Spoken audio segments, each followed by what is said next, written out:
Alright, what is up guys? Welcome back to the LiQWYD channel. In today's video, and upon multiple requests, we will be talking about Stardew Valley 1.4 Skull Cavern mining. These tips and tricks are sure to help out with new players and hopefully inspire some old. Skull Cavern can be quite the fickle foe. Inexperience and lack of right tools can lead to a rapid trip to Harvey's clinic for a quick patch up, items lost, and a nice fee as well. Today's video, we will hopefully be changing that, so here are 10 of my favorite tips and tricks in Skull Cavern for beginners. We will be discussing early and late game, so let's go.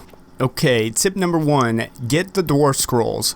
One of the main ways outside of the stair climbing with level 2 mining grants you the ability to craft the staircase is to utilize bombs. Yes, that's right, boom boom apples. All 4 dwarf scrolls having been donated to Gunther, and you've managed to get past the stone blocking the entrance to the dwarf's cave, which can be done with a bomb or a steel pickaxe. You'll be able to now purchase bombs for 600 gold each. Quite expensive early game, but once profit rolls in, they are life.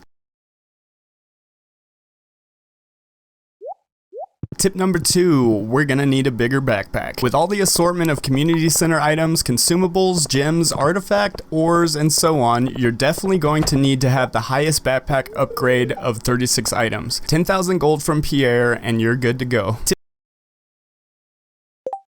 number 3, always, no, never forget a lot of food items.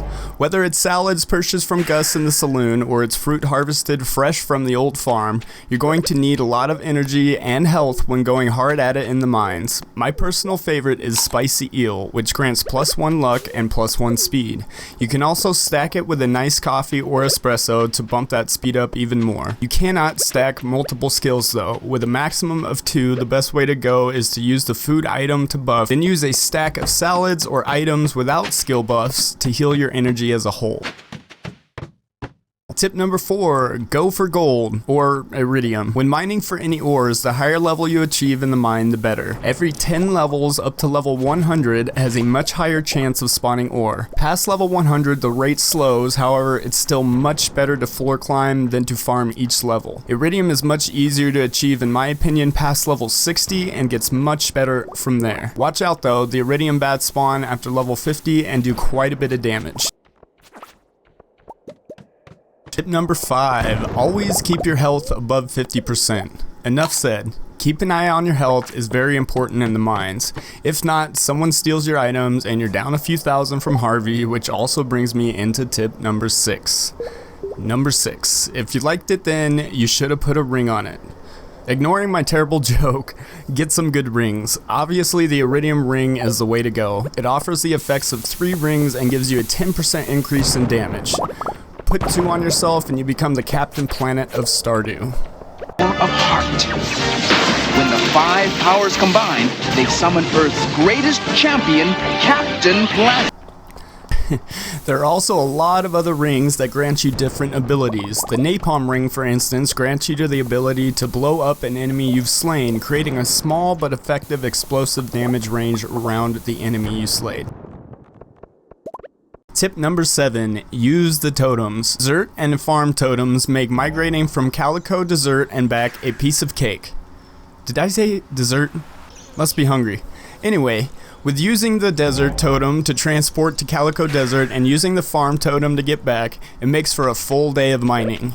You can also use the farm totem if you need a quick escape from a nasty floor in the mines. You can craft the totems and also on occasion receive totems from chests in the treasure floors you've come across in Skull Cavern. Tip number 8, arm yourself. Boots are a must, but a sword is the most must, or something like that. I recommend the katana or the galaxy sword for the Skull Caverns. Early game Skull Caverns, the enemies and lack of bombs possibly will be your greatest challenge. Arm yourself to the teeth, rings, boots, weapons, etc., and get to mining. Tip number 9, when in doubt, use the staircase. The staircase craftability after level 2 mining, which you should have far before the Skull Cavern, is a godsend. With prehistoric floors, random monster spawns, and just some overall unwanted floors, the staircase can send you to whatever floor you like, as long as you have the 99 stone to craft one. Watch out though, if you're trying to get to level 100 for Mr. Key's Iridium milk, which permanently increases a player's health by 25, you'll need to access it with using 10 staircases or less. After you've acquired the milk, staircase away. Tip number 10. Good luck days are awesome. Good humor or very happy fortune days are life in the mines. With an extra buff from a spicy eel, it makes the Skull Caverns look like child's play. And no, not Chucky. To scare some people.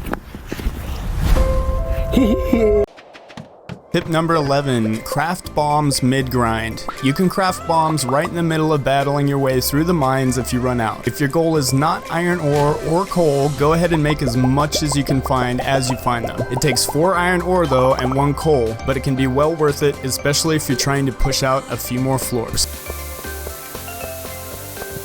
Tip number 12, get your Iridium pickaxe. Early game, it's some of the only ways to get through the massive amount of rocks in hopes to see that lovely ladder or hole. Bombs are expensive, crafting them is even more expensive, and a dude's just trying to get by, you know?